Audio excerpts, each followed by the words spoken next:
ಗುರುಭ್ಯೋ ನಮಃ. ಹರೇ ಶ್ರೀನಿವಾಸ. ಶ್ರೀ ಗುರು ರಾಘವೇಂದ್ರಾಯ ನಮಃ. ಶ್ರೀ ಸತ್ಯಾತ್ಮತೀರ್ಥ ಗುರುಭ್ಯೋ ನಮಃ. ಶ್ರೀ ಜಗನ್ನಾಥದಾಸ ಗುರುಭ್ಯೋ ನಮಃ. ಎಲ್ಲರಿಗೂ ನಮಸ್ಕಾರ. ನಾವು ಸಂಧಿ ಸಾರವನ್ನು ನೋಡ್ತಾ ಇದ್ದೀವಿ. ಈಗ 11ನೇ ಸಂಧಿಯ ಸಾರವನ್ನು ನೋಡ್ತಾ ಇದ್ದೀವಿ. ನಿನ್ನೆ ನಾವು 22ನೇ ಸಂಧಿ ಮುಗಿಸಿದ್ದೀವಿ, 22ನೇ ನುಡಿ ಮುಗಿಸಿದ್ದೀವಿ. ಇನ್ನು 11ನೇ ಸಂಧಿ ಜ್ಞಾನ ಪ್ರಕ್ರಿಯಾ ಸಂಧಿ ಇದು. ಇನ್ನು 23ನೇ ನುಡಿ. ಭೋಗ್ಯ ವಸ್ತುಗಳೊಳಗೆ ಯೋಗ್ಯ ಅಯೋಗ್ಯ ರಸಗಳನ್ನು ಅರಿತು ಯೋಗ್ಯ ಅಯೋಗ್ಯರಲ್ಲಿ ನೆಲೆಸಿಪ್ಪ ಹರಿಗೆ ಸಮರ್ಪಿಸು ಅನುದಿನದಿ. ಅಂದರೆ ಭೋಗ್ಯ ವಸ್ತು ಒಳಗೆ ಇದ್ದಾನೆ. ಯಾವ ಪದಾರ್ಥವನ್ನು ನಾವು ಸ್ವೀಕಾರ ಮಾಡ್ತಾ ಇರ್ತೀವಿ ಆ ವಸ್ತು ಅಂದರೆ ಅದೇನು ಬರೀ ಇದು ತಿನ್ನೋ ಪದಾರ್ಥ ಅಂತ ಅಷ್ಟೇ ಅಲ್ಲ, ನಾವು ಅನುಭವಿಸೋದಂಥದ್ದು ವಸ್ತುಗಳು, ಅನುಭವಕ್ಕೆ ತರುವಂಥದ್ದು, ಅದರಿಂದ ನಮಗೇನು ಸುಖ ದುಃಖ ಆಗ್ತಿರ್ತದೆ ಅಂಥ ವಸ್ತುಗಳಲ್ಲಿ ಇದ್ದಾನೆ. ಯೋಗ್ಯ ಅಯೋಗ್ಯ ರಸಗಳನ್ನು ಅರಿತು, ಇಲ್ಲಿ ರಸ ಅಂತಂತಂದರೆ ಕಬ್ಬಿನ ರಸಗತೆ ರಸ ಅಂತಲ್ಲ, ಅಲ್ಲಿದ್ದಂಥ ಭಗವಂತನ ರೂಪ. ಆಮೇಲೆ ಒಂದು ಇದು ಯೋಗ್ಯ ಅಯೋಗ್ಯ ಅಂತ ಅಂದರೆ ಅಲ್ಲಿದ್ದಂಥ ಭಗವತ್ ರೂಪ, ಅಲ್ಲಿದ್ದಂಥದ್ದು ಅದು ರಾಜಸ ತಾಮಸ, ಸಾತ್ವಿಕ ರಾಜಸ ತಾಮಸಿ ಗುಣಗಳಿಂದ ಭರಿತವಾದಂಥ ಕೆಲವೊಂದು ವಸ್ತುಗಳು ಅಥವಾ ಕೆಲವೊಂದು ಗುಣಗಳು ಅಥವಾ ಒಂದು ಕರ್ಮಗಳು ಎಲ್ಲದಕ್ಕೂ ಅನ್ವಯಿಸ್ತದೆ. ಸೊ ಇದು ತ್ರಿವಿಧವಾದಂಥದ್ದು. ಇದು ರಸಗಳನ್ನು ಅಂತಾರೆ. ಮೂರು ವಿಧವಾದಂಥ ಕರ್ಮಗಳನ್ನು ಆಯಿತು, ಮೂರು ವಿಧವಾದಂಥ ನಮ್ಮ ಭಾವನೆಗಳನ್ನು ಆಯಿತು, ನಮ್ಮ ಕರ್ಮಗಳನ್ನು ಆಯಿತು. ಈ ರೀತಿಯಾಗಿ ಅದು ಯಾವುದು ಯೋಗ್ಯ ಇದೆ ಯಾವುದು ಅಯೋಗ್ಯ ಇದೆ ಇನ್ನು ತಿಳಿದು ರಸಗಳನ್ನು ಅರಿತು ತಿಳ್ಕೋಬೇಕು ಅಂತ. ಆಮೇಲೆ ಯೋಗ್ಯ ಅಯೋಗ್ಯರಲ್ಲಿ ನೆಲೆಸಿಪ್ಪ ಹರಿಗೆ ಅಂದರೆ ಇಲ್ಲಿ ಈ ಯೋಗ್ಯ ಎಲ್ಲ ಸುಜನರು ಇರ್ತಾರೆ, ಯೋಗ್ಯರು ಇರ್ತಾರೆ, ಅಯೋಗ್ಯರು ಇರ್ತಾರೆ. ಅವರಿಗೆ ಅವರಂತರ್ಯಾಮಿಯಾಗಿ ಭಗವಂತ ನೆಲೆಸಿದ್ದು ಈ ರೀತಿಯಾದಂಥದ್ದು ಕರ್ಮಗಳನ್ನು ಭಗವಂತ ಮಾಡಿಸ್ತಾನೆ ಅಂತ ತಿಳ್ಕೊಂಡು ಹೇಳ್ತಾ ಇದ್ದಾರೆ. ಸೊ ಭೋಗ್ಯ ವಸ್ತುಗಳೊಳಗೆ ಯೋಗ್ಯ ಅಯೋಗ್ಯ ರಸಗಳ ಅರಿತು ಯೋಗ್ಯ ಅಯೋಗ್ಯರಲ್ಲಿ ನೆಲೆಸಿಪ್ಪ ಹರಿಗೆ ಸಮರ್ಪಿಸು ಅನುದಿನದಿ. ಇದು ಗುರುದ್ವಾರ ಅರಿತು ಅಂತ ಹೇಳಿ ಇರ್ತಾರಲ್ಲ, ಅದು ಗುರುದ್ವಾರ ನಾವು ಅದು ಜ್ಞಾನವನ್ನು ಪಡಿಬೇಕು. ಯಾವುದು ಅಯೋಗ್ಯ ಇದೆ ಯಾವುದು ಯೋಗ್ಯ ಇದೆ. ಆಮೇಲೆ ಇದು ರಸಧರಲ್ಲಿದ್ದಂಥ ಭಗವದ್ ರೂಪಗಳು, ಅದು ತ್ರಿವಿಧ ಅದು ಸತ್ವರಾಜ ತಾಮಸದಲ್ಲಿದ್ದಂಥ ಭಗವದ್ ರೂಪಗಳನ್ನು ಅದನ್ನೆಲ್ಲ ನಾವು ತಿಳ್ಕೊಂಡ್ಬಿಟ್ಟು ಅದನ್ನು ಯೋಗ್ಯ ಅಯೋಗ್ಯರಲ್ಲಿ ನೆಲೆಸಿಪ್ಪ. ಅದು ಇದರಲ್ಲಿ ಜೀವರಾಶಿಗಳು, ಇಲ್ಲಿ ಜೀವರಾಶಿಗಳು ಯಾರು ಯೋಗ್ಯರಿದ್ದಾರೆ ಯಾರು ಅಯೋಗ್ಯ ಇದ್ದಾರೆ ಅವ್ರ ಒಳಗಡೆ ಕೂಡ ಭಗವಂತ ಇದ್ದಾನೆ. ಸೊ ಅವ್ರ ಒಳಗಡೆ ಇದ್ಬಿಟ್ಟು ಭಗವಂತ ಕಾರ್ಯಗಳನ್ನು ಮಾಡಿಸ್ತಾ ಇರ್ತಾನೆ. ಆ ಎಲ್ಲ ಪದ ಯೋಗ್ಯ ಇರಲಿ ಅಯೋಗ್ಯ ಇರಲಿ ಭೋಗ್ಯ ವಸ್ತು ಒಳಗಳನ್ನು ಭಗವಂತ ಇದ್ದಾನೆ. ನಾವು ಅದನ್ನು ಅಯೋಗ್ಯ ಪದಾರ್ಥಗಳನ್ನು ಸ್ವೀಕಾರ ಮಾಡ್ತೀವಿ, ಯೋಗ್ಯ ಅಯೋಗ್ಯರಲ್ಲಿ ಕೂಡ ನಾವು ವ್ಯವಹಾರವನ್ನು ಮಾಡ್ತಿರ್ತೀವಿ. ಅಲ್ಲಿ ಎಲ್ಲ ಕಡೆಯೂ ಭಗವಂತ ವ್ಯಾಪ್ತನಾಗಿದ್ದಾನೆ. ಸೊ ಇದು ನಾವು ಏನೇ ಕರ್ಮಗಳನ್ನು ಯೋಗ್ಯ ಅಯೋಗ್ಯವನ್ನು ಕರ್ಮಗಳನ್ನು ನಾವು ಮಾಡಿದ್ದನ್ನು ಅಥವಾ ಯೋಗ್ಯ ಅಯೋಗ್ಯರನ್ನ ಒಂದು ಭೋಜ್ಯ ವಸ್ತುಗಳನ್ನು ನಾವು ತೊಗೊಂಡ್ರು ಕೂಡ, ಭೋಗ್ಯ ವಸ್ತುಗಳನ್ನು ತೊಗೊಂಡ್ರು ಕೂಡ ಅದನ್ನು ಅನುಭವಿಸಿದ್ದು ಕೂಡ ಅದನ್ನೆಲ್ಲ ಅದು ಭಗವಂತನ ವ್ಯಾಪ್ತನಾಗಿದ್ದಾನೆ, ಅವನು ನಮಗೆ ಕೊಡ್ತಾ ಇದ್ದಾನೆ. ಈ ರೀತಿಯಾಗಿ ಸಮರ್ಪಿಸು ಅನುದಿನದಿ ಪ್ರತಿಯೊಂದನ್ನು ಭಗವಂತನಿಗೆ ಸಮರ್ಪಣೆ ಮಾಡಬೇಕು. ಅಂದರೆ ನಾವು ಯೋಗ್ಯ ಅಯೋಗ್ಯ ಕರ್ಮಗಳನ್ನು ಮಾಡಲಿ, ಯೋಗ್ಯ ಅಯೋಗ್ಯಗಳ ಪದಾರ್ಥವನ್ನು ತಗೊಳ್ಳಿ ಅಥವಾ ಯೋಗ್ಯ ಕರ್ಮ ನಾವು ಚಿಂತನೆ ಮಾಡಲಿ, ಯಾವುದೇ ಒಂದು ಮಾಡಿದರೂ ಕೂಡ ಏನೋ ಸ್ವೀಕಾರ ಮಾಡಲಿ, ಯಾರಿಗೂ ಕೊಡಲಿ, ಏನೇ ಮಾಡಿಕೊಡನು ಅದರಲ್ಲಿ ಭಗವಂತನ ವ್ಯಾಪ್ತಿ ಇದೆ. ಅದು ಭಗವಂತನಿಗೆ ನೀನೇ ಮಾಡಿಸಿದೆಯಾ ಅನ್ನೋದು ಭಾವನೆಯಿಂದ ಸಮರ್ಪಣೆ ಮಾಡಬೇಕು ಅಂತ ಹೇಳ್ತಾರೆ. ಭಾಗ್ಯ ಬಡತನ ಬರಲು ಹಿಗ್ಗದೆ ಕುಗ್ಗಿ ಸೊರಗದೆ ಸದ್ಭಕ್ತಿ. ನಮಗೆ ಒಂದು ಸತ್ಯ ಭಾಗ್ಯವನ್ನು ಏರಿಗೆ ಇಳಿಗೆ ನಮ್ಮ ಆಯುಷ್ಯದಲ್ಲಿ ಇದ್ದೇ ಇರ್ತದೆ. ಸೊ ಏರಿಗೆ ಆದಾಗ ಸೊಕ್ಕು ಮಾಡಬಾರ್ದು, ಇಳಿಗೆ ಆದಾಗ ನಾವು ನಿರಾಶೆ ಆಗಬಾರ್ದು. ಇದು ನಮ್ಮ ಕರ್ಮಾನುಸಾರವಾಗಿ ಭಗವಂತ ಕೊಡ್ತಾ ಇರ್ತಾನೆ. ಇದೆಲ್ಲ ಭಗವಂತನೇ ಮಾಡಿಸ್ತಾ ಇರ್ತಾನೆ, ಭಗವಂತನೇ ಇದನ್ನೆಲ್ಲ ಮಾಡ್ತಾನೆ ಅಂತೇಳಿ ಅದಕ್ಕೆ ನಾವು ಹಿಗ್ಗಬಾರ್ದು ಕುಗ್ಗಬಾರ್ದು. ಸದ್ಭಕ್ತಿ ವೈರಾಗ್ಯಗಳನ್ನೇ ಮಾಡು ಅಂದರೆ ಒಳ್ಳೆ ಭಕ್ತಿಯಿಂದ ವೈರಾಗ್ಯಗಳನ್ನೇ ಮಾಡು ನೀ ನಿರ್ಭಾಗ್ಯ ಎನಿಸಿದಲೇ. ವೈರಾಗ್ಯ ಅಂತಂದ್ರಲ್ಲೇ ಅವರವರ ರಕ್ಷಾ ಹರಿ ಮಾಡ್ತಾನೆ, ಅದು ಅವರವರ ಕರ್ಮಾನುಸಾರ ಭಗವಂತ ಕೊಡ್ತಾ ಇರ್ತಾನೆ. ಅದರ ಫಲದ ಅಪೇಕ್ಷೆ ಇರಲಾರ್ದೇನೆ ವೈರಾಗ್ಯಗಳನ್ನೇ ಮಾಡು ಅಂತಂದ್ರೇನು, ಅದು ನಿರ್ವಿಕಾರವಾಗಿ ಇರಬೇಕು. ಅದು ನಾವು ವೈರಾಗ್ಯನ ಮಾಡಿ ಪಡೆಯಬೇಕು. ಫಲದ ಅಪೇಕ್ಷೆಯನ್ನು ನಾವು ಪಡೆಯಬಾರದು ಅನ್ನೋದನ್ನು ಮಾಡಿ ನಿರ್ಭಾಗ್ಯನು ಎನಿಸದಲೇ, ಅದೇ ನಾವು ನಿರ್ಭಾಗ್ಯ, ನಾವು ಏನಾರು ಒಂದು ಕಷ್ಟ ಬಂದ್ಬಿಟ್ಟು ನಾವು ಎಷ್ಟು ನಿರ್ಭಾಗ್ಯರಿದ್ದೀವಿ ಅಂತ ಈ ಭಾವನೆ ಯಾವಾಗಲೂ ಬರಲೇಬಾರ್ದು. ಯಾಕಂದರೆ ನಮಗೆ ಭಗವಂತ ಕೊಟ್ಟದ್ದು ಜಾಸ್ತಿ ಇರ್ತದೆ. 100 ಕೊಟ್ಟಿರ್ತಾನೆ, 1 ಕಸ್ಕೊಂಡಿರ್ತಾನೆ. ನಾವು ಕಸ್ಕೊಂಡ ಬಗ್ಗೆನೇ ಯೋಚನೆ ಮಾಡಿ ಕೊರಗ್ತಾ ಇರ್ತೀವಿ. ಸೊ ಆದರೆ ಅದು ಇನ್ನೊಂದು 100 ಕೊಟ್ಟಿರ್ತಾರೆ, ಅದ್ರ ಬಗ್ಗೆ ನಾವು ಯೋಚನೆ ಮಾಡೋದಿಲ್ಲ. ಅದಕ್ಕೆ ನಾವು ನಿರ್ಭಾಗ್ಯ ಅಂತ ನಾವು ತಿಳ್ಕೊಳ್ಳೇಬಾರ್ದು ಅಂತ. ಯಾಕಂದರೆ ಇಷ್ಟೆಲ್ಲ ಮನೆ ಕೊಟ್ಟಿದ್ದಾನೆ, ಇಷ್ಟೆಲ್ಲ ನಮಗೆ ಅನ್ನವನ್ನು ಇಟ್ಕೊಟ್ಟಿದ್ದಾನೆ, ಮನೆ ಕೊಟ್ಟಿದ್ದಾನೆ, ಬಂಧು ಬಳಗ ಕೊಟ್ಟಿದ್ದಾನೆ, ಮುಖ್ಯವಾಗಿ ಅವನ ಚಿಂತನೆ ಮಾಡುವಂಥ ಬುದ್ಧಿ ಕೊಟ್ಟಿದ್ದಾನೆ. ಇದೆಲ್ಲಕ್ಕಿಂತಲೂ ಇಂಪಾರ್ಟೆಂಟ್ ಅದು. ಬಂಧು ಬಳಗ ಇರಲಿ ಬಿಡಲಿ, ಮನೆ ಊಟ ಅದೆಲ್ಲ ನಡೀತಾ ಇರ್ತದೆ. ಆದರೆ ಅದರ ಜೊತೆಯಲ್ಲಿ ನಮಗೆ ಈ ಹರಿಕಥಾನುಸಾರ ಪಾರಾಯಣ ಮಾಡೋದಾಗಲಿ, ಅರ್ಥವನ್ನು ತಿಳ್ಕೊಳ್ಳೋದಾಗಲಿ, ಈ ಭಾಗ್ಯವನ್ನು ಕೊಟ್ಟಿದ್ದಾನಲ್ಲ, ಸೊ ಆ ಭಾಗ್ಯವನ್ನೇ ಶ್ರೇಷ್ಠ ತಿಳ್ಕೊಂಡು ನಾವು ನಿರ್ಭಾಗ್ಯ ಇದ್ದೀವಿ ಅಂತ ಅನ್ನೋದನ್ನು ನಾನು ಯಾವಾಗಲೂ ತಿಳ್ಕೋಬಾರದು, ಸ್ಪಷ್ಟವಾಗಿ ಹೇಳ್ತಾ ಇದ್ದಾರೆ. ಆಮೇಲೆ ಇದು ಆಮೇಲೆ ಅವರವರ ರಸ ಹರಿ ಮುಟ್ಟಿಸ್ತಾನೆ. ಈ ರಸವನ್ನು ಅಂತ ಹೇಳ್ತಾಳೆ. ರಸ ಅಂತಂತಂದ್ರೇನು, ಈ ನಾವು ತಿನ್ನೋ ಪದಾರ್ಥ ತುಂಬ ಸಲ ಹೇಳಿದ್ದೀನಿ. ತುಂಬ ಇದು ತಿನ್ನೋ ಪದಾರ್ಥ ಇರ್ತದೆ, ಅದರಲ್ಲಿದ್ದಂಥ ಆಯಾ ದೇವತೆಗಳು, ಲಕ್ಷ್ಮೀ ರೂಪ, ವಾಯುದೇವ ರೂಪ, ಎಲ್ಲ ದೇವತೆಗಳ ರೂಪಗಳಿರ್ತದೆ. ಆ ರೂಪಗಳನ್ನು ಅವ್ರಿಗೇನು ಮುಟ್ಟಿಸ್ತಾನೆ ಅಂತ. ಅದಕ್ಕೆ ಅವರ ರಸ ಅವ್ರು ಕೊಡ್ತಾನೆ ಅಂತಂದರೆ ಅವರವರ ಭಾಗ ಅವ್ರಿಗೆ ಕೊಡ್ತಾನೆ. ಅದಕ್ಕೆ ನಾವು ಏನೋ ಒಂದು ಪದಾರ್ಥ ತಿಂದರೆ ಅದರಲ್ಲಿ ಎಲ್ಲ ನೈವೇದ್ಯ ಅಂತಂದ್ರೇನು, ಎಲ್ಲ ಅದರಲ್ಲಿದ್ದಂಥ ಎಲ್ಲ ಲಕ್ಷ್ಮೀ ಭಾಗ, ವಾಯುದೇವರ ಭಾಗ, ಎಲ್ಲ ದೇವತೆಗಳ ಭಾಗ ಇರ್ತದೆ. ಅವ್ರಿಗೆ ಅದನ್ನು ಕೊಡ್ತಾನೆ. ಅದಕ್ಕೆ ರಸ ಅಂತ ಶಬ್ದವನ್ನು ಇಡ್ತಿರ್ತಾನೆ. ಸೂರ್ಯ ಅದು ಇಡ್ತಾರೆ. ಈಗ ರಸವರ ಶಬ್ದವನ್ನು ಇಟ್ಟಿದ್ದಾರೆ. ರಸ ಅಂತಂದ್ರೇನು, ಅವರವರ ರೂಪವನ್ನು ಅವರಲ್ಲಿ ಐಕ್ಯ ಆಗ್ತದೆ. ಆ ರೂಪ ಅಂತ ಅವ್ರು ತೊಗೊಂಡ್ಬಿಡ್ತಾರೆ. ಇನ್ನು ಎಲ್ಲ ರೂಪ ಅವರು ಕೊಟ್ಬಿಟ್ಟು ಮಿಕ್ಕಿದಂಥ ಹಿಂದಿ ಚರಟೆನ ನಮಗಿರ್ತದೆ ಅಂತ ಈ ನೈವೇದ್ಯದಲ್ಲಿ ಭಗವಂತ ವಿಷಯ. ಇನ್ನು ಹೀಗೆ ಸದ್ಭಕ್ತಿಯಿಂದ ಮಾಡು, ನಮಗದು ಫಲದ ಅಪೇಕ್ಷೆ ಇಲ್ಲದೇ ಮಾಡು ಅಂತ ಹೇಳ್ತಾ ಇದ್ದಾರೆ. ಇನ್ನು 24 ನುಡಿಯಲ್ಲಿ ಸ್ಥಳ ಜಲ ಅದ್ರಿಗಳಲ್ಲಿ ಜನಿಸುವ ಫಲ ಸುಪುಷ್ಪಜ ಗಂಧ ರಸ ಶ್ರೀ ತುಳಸಿ ಮೊದಲಾದ ಅಖಿಳ ಪೂಜಾ ಸಾಧನ ಪದಾರ್ಥ. ಅಂದರೆ ಇಲ್ಲಿ ಸ್ಥಳ ಅಂದರೆ ಆಯಾ ಭೂಮಿಯಲ್ಲಿ ಹುಟ್ಟಿದಂಥದ್ದು, ಜಲದಲ್ಲಿದ್ದಂಥದ್ದು, ಪರ್ವತದಲ್ಲಿ ಹುಟ್ಟಿದಂಥದ್ದು, ಜನಿಸುವ ಅಲ್ಲಿ ಬರುವಂಥದ್ದು, ಫಲ ಪುಷ್ಪ ಗಂಧ ರಸ ಈ ತುಳಸಿ ಇದೆಲ್ಲ, ಶ್ರೀ ತುಳಸಿ ಇದೆಲ್ಲ ನಾವು ಮೊದಲಾದ ಅಖಿಳ ಪೂಜಾ ಸಾಧನ ಪದಾರ್ಥ. ಇವೆಲ್ಲ ಸಾಧನ ಪದಾರ್ಥಗಳು. ರಸದ ನೀರು ಇರ್ತದೆ, ಗಂಧ ಇರ್ತದೆ, ಹಾಲು ಮೊಸರು ಇರ್ತದೆ. ಸೊ ಇದನ್ನೆಲ್ಲ ಅದನ್ನು ರಸವನ್ನು ಶ್ರೀ ತುಳಸಿದೆ ಮೊದಲಾದ ಅಖಿಳ ಪೂಜಾ ಸಾಧನ. ಇದೆಲ್ಲ ತುಳಸಿ ಇಲ್ಲದೆ ಪೂಜೆ ಇಲ್ಲ. ತುಳಸಿ ಇಲ್ಲದೇ ಪೂಜೆ ಮಾಡಿದಂಥ ಭಗವಂತ ಸ್ವೀಕಾರ ಮಾಡೋದಿಲ್ಲ ಅಂತ ಹೇಳ್ತಾರೆ. ಸೊ ಇದು ಈ ಸರ್ವತ್ರದಲ್ಲಿ ಹರಿ ಸಮಾನವಾಗಿ ಇದ್ದಾನೆ ಅಂತ ಚಿಂತೆ ಮಾಡಿದ್ದಾರೆ. ಮುಂದೆ ಹೇಳ್ತಾ ಇದ್ದಾರೆ, ಹಲವು ಬಗೆಯಿಂದ ಅರ್ಪಿಸುತ್ತ ಬಾಂಬೊಳೆ ಜನಕಗೆ ನಿತ್ಯ ನಿತ್ಯದೆ ತಿಳಿಯುವುದು ವ್ಯತಿರೇಕ ಪೂಜೆಗಳೆಂದು ಹೋಗಿದರು. ಅಂದರೆ ವ್ಯತಿರೇಕ ಅಂತಂದರೆ ಭೇದ ಇಲ್ಲ ಅಂತ.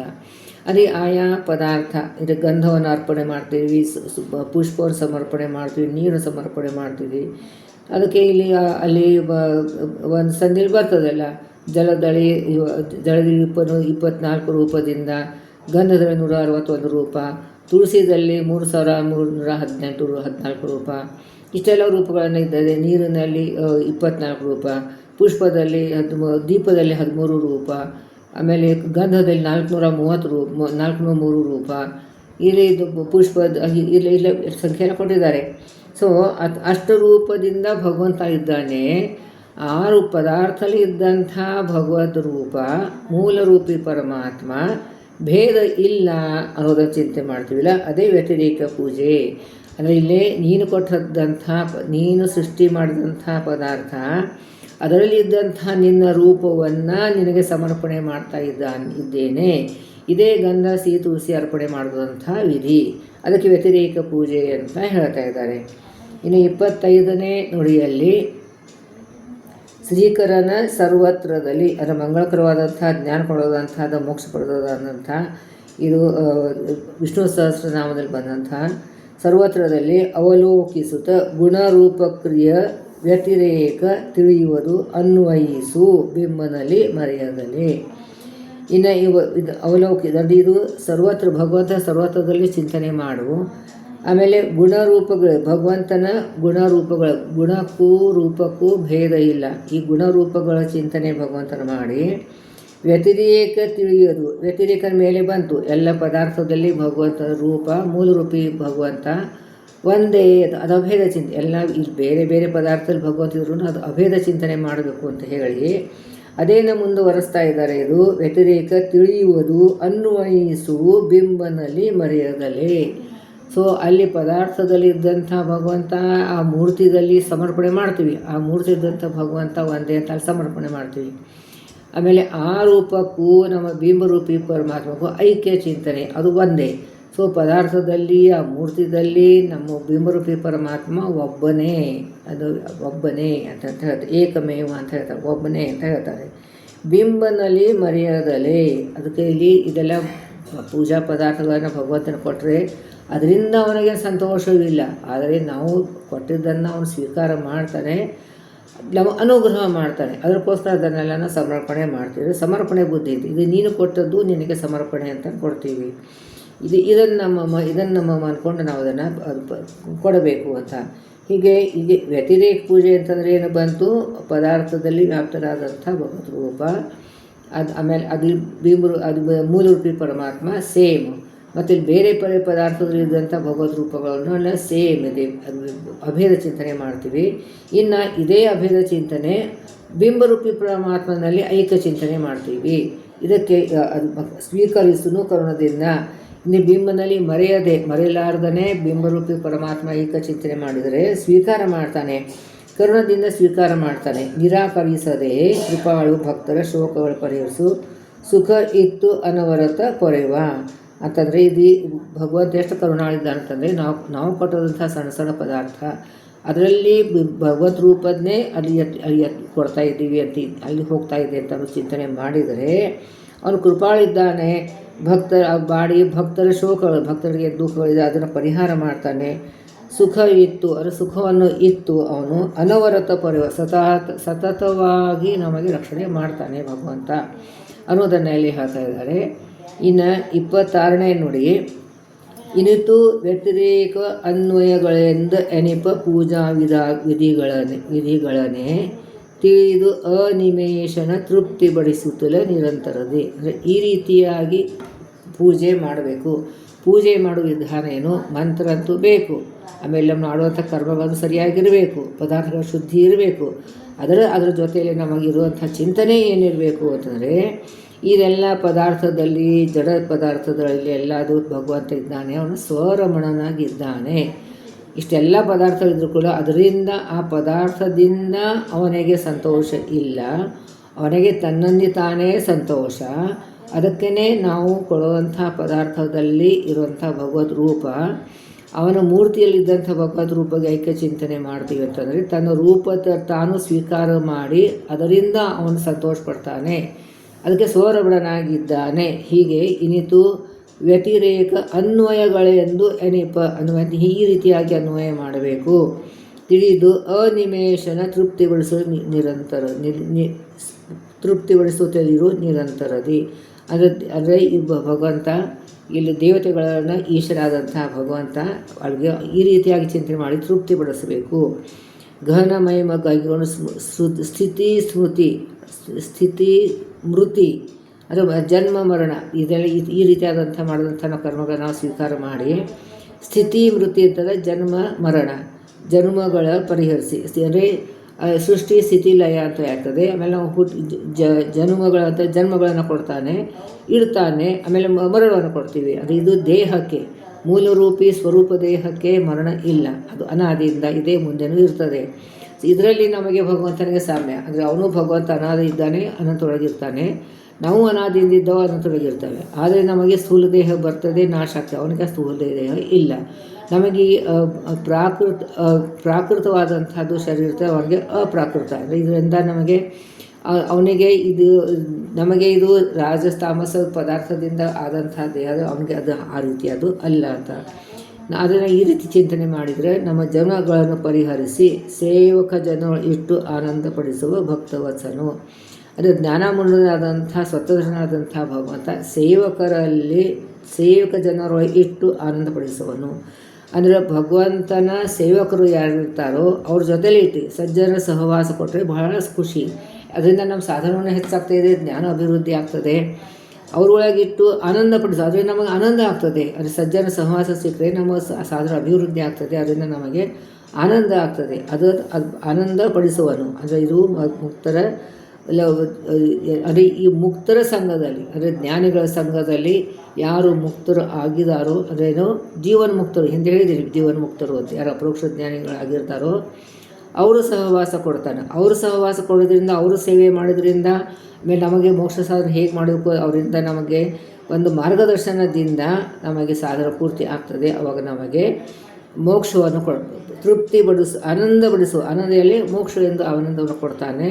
ಭಕ್ತವತ್ಸನು, ಹೀಗೆ ಭಗವಂತ ಭಕ್ತನಲ್ಲಿ ಇಷ್ಟೇ ಕರುಣೆ ಮಾಡ್ತಾನೆ ಅನ್ನೋದನ್ನು ಹೇಳ್ತಾ ಇದ್ದಾರೆ.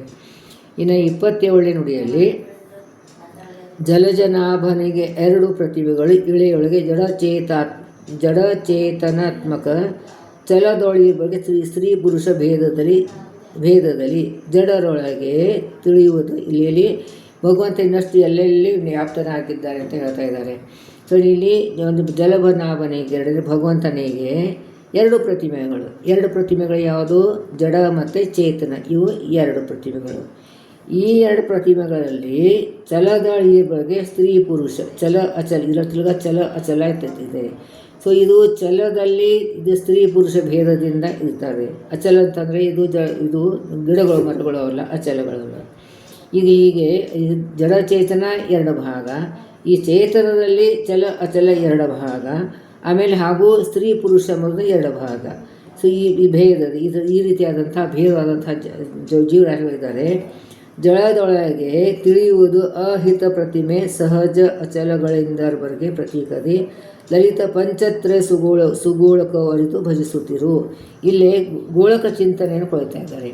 ಈ ಆಹಿತ ಅಂತಂದ್ರೇನು? ಪ್ರತಿಮೆಗಳಲ್ಲಿ ಪ್ರತಿಮೆಗಳಲ್ಲಿ ಎದೆದಿದೆ ಒಂದು ಸ್ವಯಂಭೂ ಪ್ರತಿಮೆ ಇದೆ. ಈ ತಿರುಪತಿದಾಗಿದೆ, ಕೃಷ್ಣನಿದಾಗಲಿ ಇದೆಲ್ಲ ಇರೋದೇ ಇದು ಅಂತಾರೆ. ಆಮೇಲೆ ಇದರ 9 ಇದೆ ಅಂತ ಅಂದರೆ ಅದು ಮನುಷ್ಯರು ಮಾಡಿದಂಥ ಪ್ರತಿಮೆ ಅಲ್ಲ, ಸ್ವಯಂಭೂವಾಗಿ ಬಂದಿದ್ದಾನೆ ಅಂತಂದರೆ ಅಲ್ಲಿ ಕೂಡ ಪ್ರತಿಮೆಗಳನ್ನು ಇದು ಎಂತ